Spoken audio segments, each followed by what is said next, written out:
2 years after being dramatically discovered by Sunday night, a treasure trove of previously unknown and candid images of Australian troops went on display at the Australian War Memorial on Friday, thanks to the kind donation of Kerry Stokes.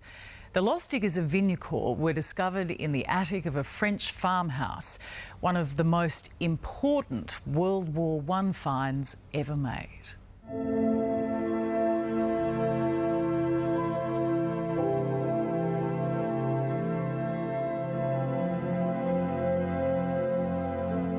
Why do you think these images particularly attract people? Why are they different? Because they were unknown, because they were discovered. There was no history. These images represent the opportunity for hundreds of Australian families to reunite with a legacy, a great legacy they had. And these photos are the key to hundreds of families reuniting again. We found them.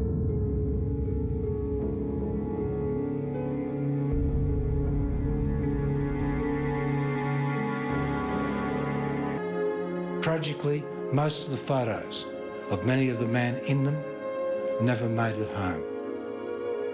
The flash of the camera was replaced by the flash of cannon the next day. But now they have come home. Their images, perhaps some of their last smiles, did survive, embedded in the negatives of the day.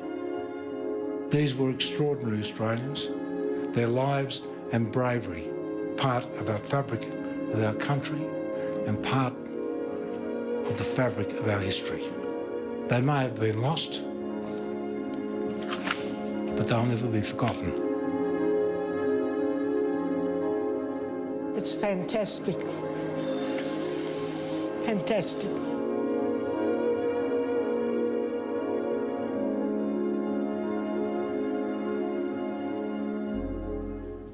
Good evening and welcome to our end-of-year client event. My name is Petrou. I'm the CEO of Financial Index and Crowe Horwath.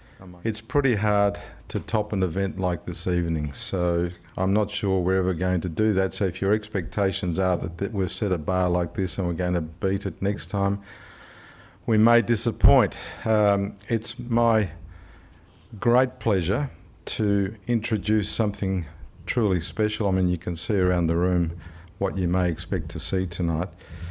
But it's my pleasure to welcome a special exhibition tonight on the lost diggers of Vignacourt.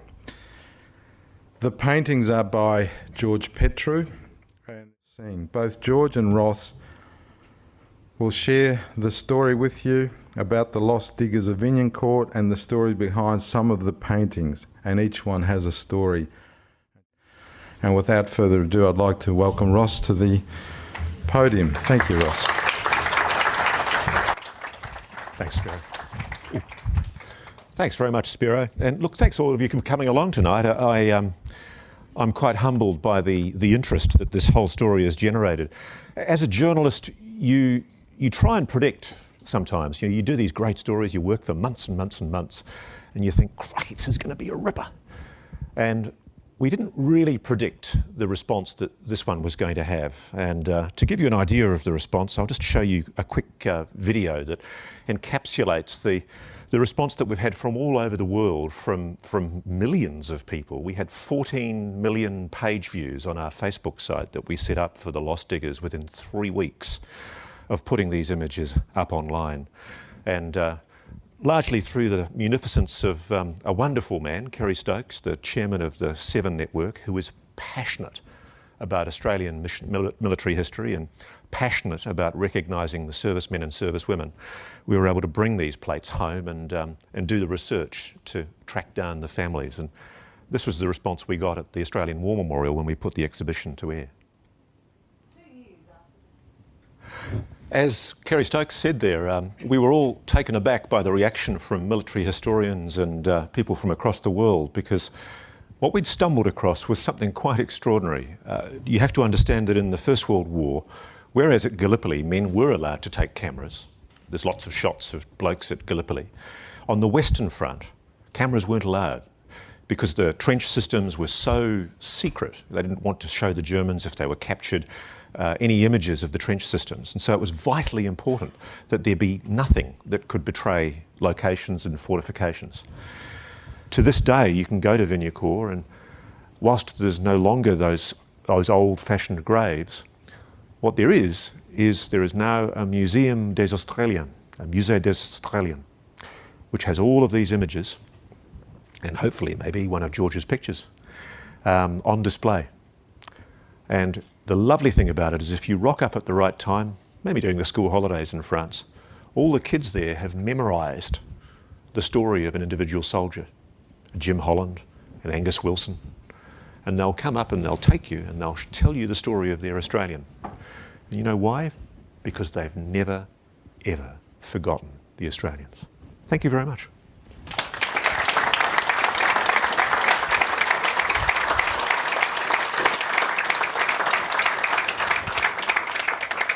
Now, I'd like to introduce my great friend and a wonderful artist by the name of George Petrou, who's done these beautiful pictures all around the room. He wants to say a few words, and please give him a hand.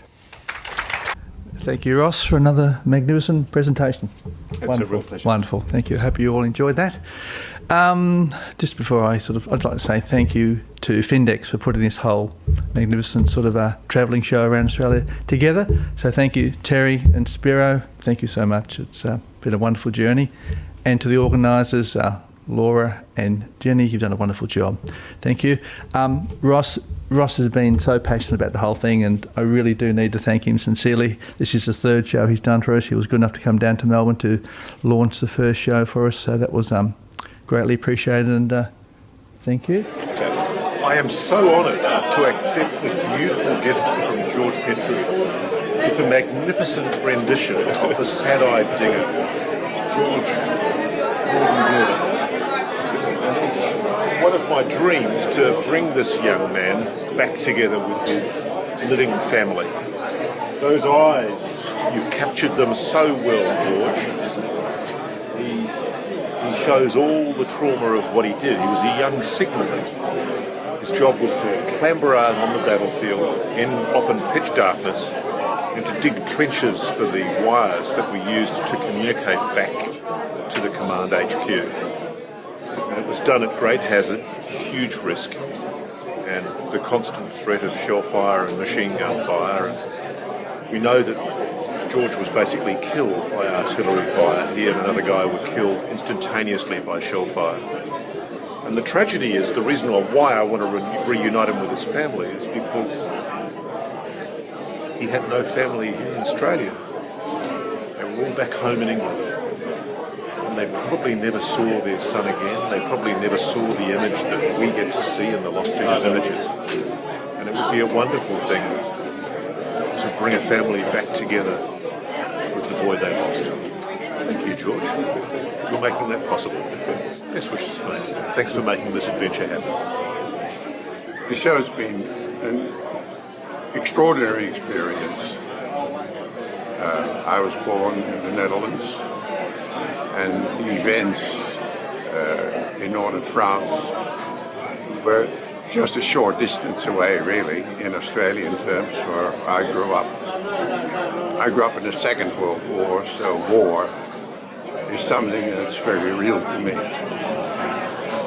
The way in which these remarkable people have put this outstanding effort together with journalism, art, finance, entrepreneurship is utterly moving, because it so characterizes one of the reasons why I love to be in this country and be part of it, is the generosity of spirit and the courage of the people and the complete independence of thinking for the good.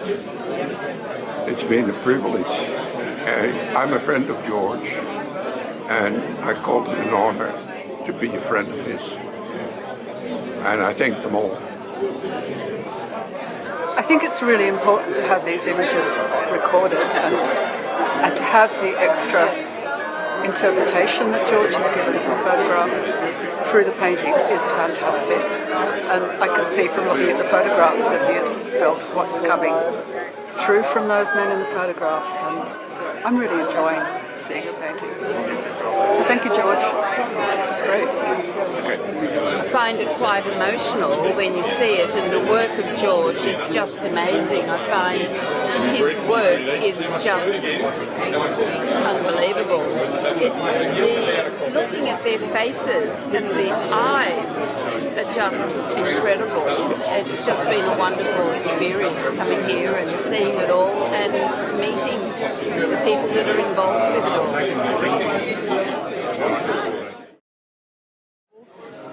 Each digger tells a story, and you can see that in his eyes.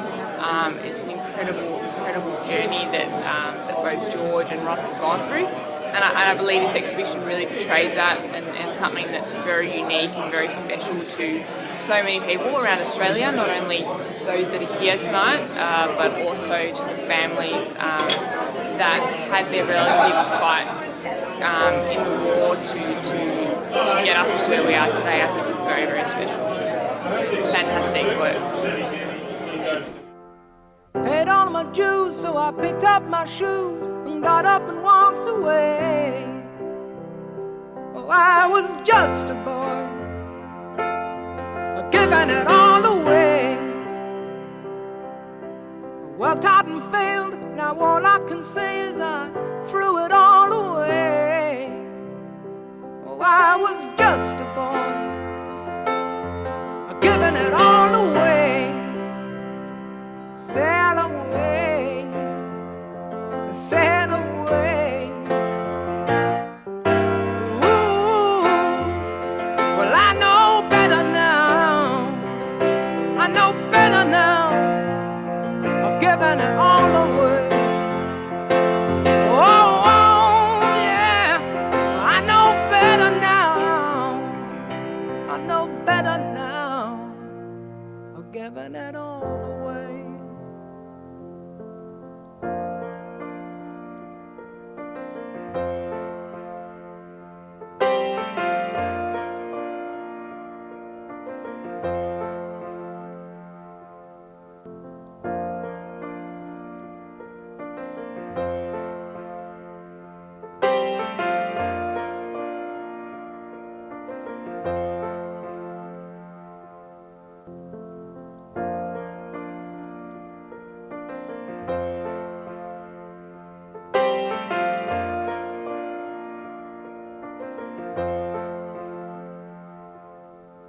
Out in the world, too much for my nerves, well only myself to blame. See, I was just a boy, and there was nobody else to blame. I've done all I can now, it's out of my hands. Stand on my head and say, ooh, I was just a boy, giving it all away. Sail away, yeah, sail away. Oh, I know better now. I know better now. Ain't gonna give it all away. Oh, oh, yeah, yeah. I know better now. I know better now. I ain't gonna give it all away.